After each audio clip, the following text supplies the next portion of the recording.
Construction നടക്കുകയാണ്. ഇതറിഞ്ഞ ഉറപ്പായിട്ടും വീണ്ടും എല്ലാവരും പാനിക്കാവും. ഇതിന്റെ സത്യം അതെന്തായാലും നമുക്ക് തന്നെ കണ്ടുപിടിക്കാന്ന് പറഞ്ഞ് അവർ 3 പേരും റെഡിയായിട്ട് നിൽക്കും. കട്ട് ചെയ്താ ഇപ്പൊ സാസുക അവന്റെ സുസുന ആ ഒരു ബ്രഹ്മാണ്ഡ ജിപ്സു പവർ വെച്ച് ഇപ്പൊ അങ്ങനെ ഹായ് ആയിട്ട് നിൽക്കും. ഇവിടെ കങ്കൂറ പറയും സാസുക എപ്പോഴും പുതുതായിട്ട് ഓരോ സാധനങ്ങളെ കണ്ടുപിടിച്ചോണ്ടേ ഇരിക്കുകയാണ്.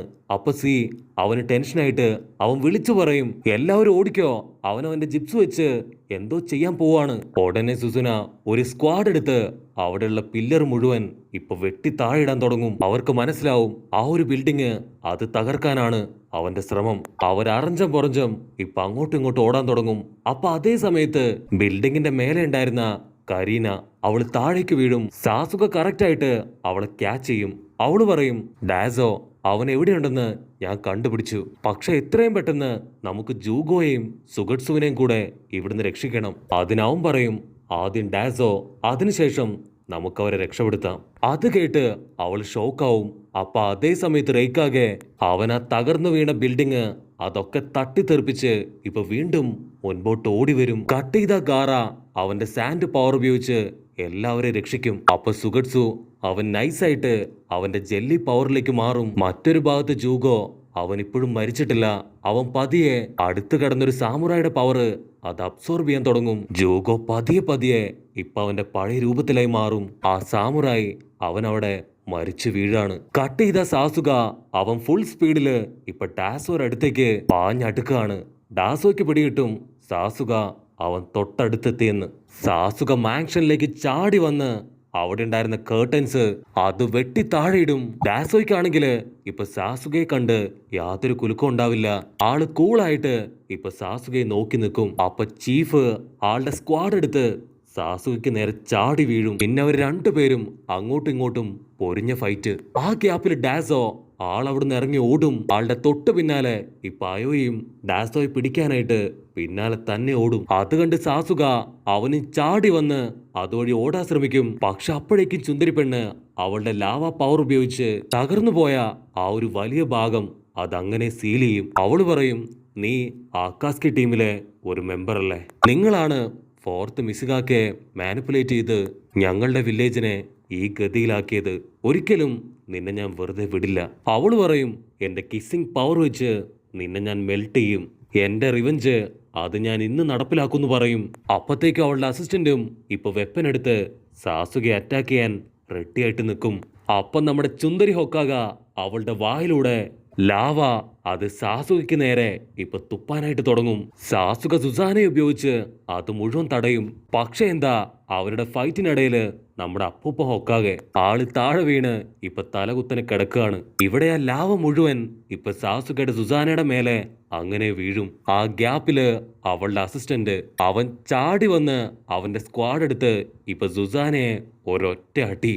ആ ഒരു അടിയില് സാസുകയും സുസാനയും അവർ രണ്ടുപേരും ഇപ്പൊ കറങ്ങി അടിച്ചു വീഴും. സാസുകയ്ക്കാണെങ്കില് അവന്റെ ബോഡിയിൽ നല്ല പെയിൻ ഉണ്ടാവും. അവന് മനസ്സിലാവും ഇങ്ങനെ പോവാണെങ്കിൽ അധിക നേരം സുസാനയെ വെച്ച് പിടിച്ചു നിൽക്കാൻ കഴിയില്ല. അപ്പൊ ചുന്ദരി ഹൊക്കാക അവൾ സ്ലോ മോഷനില് സാസുകയുടെ അടുത്തേക്ക് നടന്നു വരും. അവൾ വീണ്ടും അവളുടെ ലാവ പവർ ഉപയോഗിച്ച് അവർക്ക് ചുറ്റും വലിയൊരു ബാരിയർ തന്നെ ഇപ്പൊ ക്രിയേറ്റ് ചെയ്യും. അവള് പറയും ഇനിയുള്ള ഫൈറ്റ് അത് നമ്മൾ തമ്മിലാണ്. കട്ട് ചെയ്ത കരീന അവള് പതിയെ നീങ്ങി വന്ന് ഇപ്പൊ സുഗട്സുയെ ചെക്ക് ചെയ്യും. അവൻ മരിച്ചോ, അവന്റെ ജിപ്സു, അവന്റെ പവർ അതൊക്കെ എന്താണെന്ന് അറിയാൻ അവളിപ്പോ അവനെ ചെക്ക് ചെയ്യാൻ തുടങ്ങും. കട്ട് ചെയ്ത ഇവിടെ സുന്ദരി ഹൊക്കാക അവൾ അവളുടെ പവർ ഉപയോഗിച്ച് സുസാനെ പോലും ഇപ്പൊ മെൽറ്റ് ചെയ്യാൻ തുടങ്ങും. അപ്പൊ അവരുടെ തൊട്ടു പിന്നില് കരീന അവൾക്കൊന്നും ചെയ്യാൻ കഴിയാതെ അവള് ഹെൽപ്ലെസ് ആയി അങ്ങനെ നോക്കി നിൽക്കും. ചോര തുളുമ്പി ഇപ്പൊ സാസുക അവൻ താഴേക്ക് വീഴും. അപ്പൊ ചുന്ദരി ഹൊക്കാകെ അവള് പറയും എന്റെ മുൻപില് ഇപ്പൊ വേറെ വഴിയില്ല, ഈ പ്രശ്നങ്ങള് അതൊക്കെ തീരണമെങ്കില് ഉറപ്പായിട്ടും നീ മരിക്കണം. ഇത്രയും സുന്ദരനായി നിന്നെ മെൽറ്റ് ചെയ്യാൻ എനിക്കും വിഷമമുണ്ട്, പക്ഷെ എനിക്കതല്ലാതെ വേറെ ഒരു വഴിയില്ല എന്ന് പറഞ്ഞ് അവള് മെൽറ്റ് ചെയ്യാൻ തുടങ്ങും. അവളങ്ങനെ അവളുടെ ജിപ്സ് ഉപയോഗിച്ച് ഇപ്പൊ സാസുകയെ മെൽറ്റ് ചെയ്യും. അപ്പൊ അതേ സമയത്ത് തന്നെ അവളുടെ ബോഡിയിലും ബബിൾസ് പോലെ എന്തൊക്കെയോ അങ്ങനെ വലുതായി വരുന്നത് അവൾ കാണും. അത് മറ്റൊന്നുമല്ല സാക്ഷാൽ സെറ്റ്സു. അവൾ ഒരു സെക്കൻഡ് അത് കണ്ട് ഫ്രീസ് ആയി പോവും. കട്ട് ചെയ്താ അവിടെയുള്ള ഓരോരുത്തരായിട്ട് ഇപ്പൊ സെറ്റ്സു അവൻ അങ്ങനെ കവർ ചെയ്യാണ്. ചുന്ദരി ഹൊക്കാഗയ്ക്ക് കാല് കയറി അവൾ വീണ്ടും അവളുടെ പവർ ഉപയോഗിച്ച് അവളുടെ ബോഡിയിൽ ഉണ്ടായിരുന്ന സെറ്റ്സുവിനെ ഇപ്പൊ അങ്ങനെ മെൽറ്റ് ചെയ്ത് താഴെയിടും. ഉടനെ സെറ്റ്സു അവൻ എഴഞ്ഞെഴഞ്ഞു വന്ന് ഇപ്പൊ സാസുകയ്ക്ക് അവന്റെ പവർ കൊടുക്കാൻ തുടങ്ങും. ഉടനെ സാസുക ഫുൾ പവറില് സുസാനെ ഉപയോഗിച്ച് അവിടെ മുഴുവൻ തല്ലി തകർക്കും. ഇവിടെ ചുന്ദരി പെണ്ണിന്റെ ആസിഡ് പവർ അത് അൺലിമിറ്റഡ് ആയി അവിടെ മുഴുവൻ സ്പ്രെഡ് ആവും. ഉടനെ അവൾ ടെൻഷനായിട്ട് ഇപ്പ പവർ അത് തിരികെ അബ്സോർബ് ചെയ്യും. കട്ട് ചെയ്താ ഇവിടെ അപ്പാപ്പ ഹൊക്കാഗയും ആളുടെ അസിസ്റ്റന്റും അവര് രണ്ടുപേരും ചേർന്ന് എർത്ത് സ്റ്റൈൽ ജിപ്സ് ഉപയോഗിച്ച് സെറ്റ്സുവിനെ അങ്ങനെ എർത്ത് പവർ ഉപയോഗിച്ച് ഇപ്പൊ ഫ്രീസ് ചെയ്യും. അപ്പാപ്പ ഹൊക്കാഗെ ആളിപ്പോ ഡയറക്റ്റ് ആയിട്ട് സാസുകയുടെ തൊട്ടടുത്തേക്ക് വരും. അപ്പാപ്പൻ പറയും, നിങ്ങളെ ഒരിക്കലും ഞാൻ വളരാനായിട്ട് അനുവദിക്കില്ല.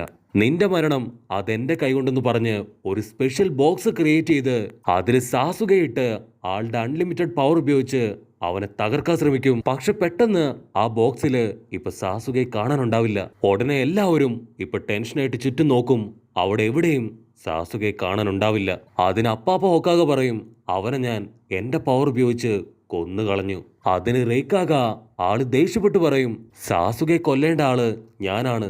നിങ്ങൾക്ക് എത്ര ധൈര്യം ഉണ്ടെങ്കിൽ എന്നെ ഒരു വിഡ്ഢിയാക്കി അവനെ കൊല്ലും. അപ്പൊ അതേ സമയത്ത് ലോങ് ഷോട്ടില് സാക്ഷാൽ ടോബി അവൻ അവിടേക്ക് വരും. ടോബി പറയും, നിങ്ങൾ ആരും വിഷമിക്കേണ്ട ആവശ്യമില്ല. സാസുകയെ കൊല്ലാൻ നിങ്ങൾക്ക് ഇനിയും അവസരമുണ്ട്. കാരണം അവനെ ഓൾറെഡി ഞാൻ നിങ്ങളുടെ കയ്യിൽ നിന്ന് രക്ഷപ്പെടുത്തി. ടോബി അവനിപ്പോ സാസുകയും തോളത്തെടുത്ത് അങ്ങനെ സ്റ്റൈലായിട്ട് നിൽക്കുന്നതോട് കൂടെ ഈ ഒരു എപ്പിസോഡും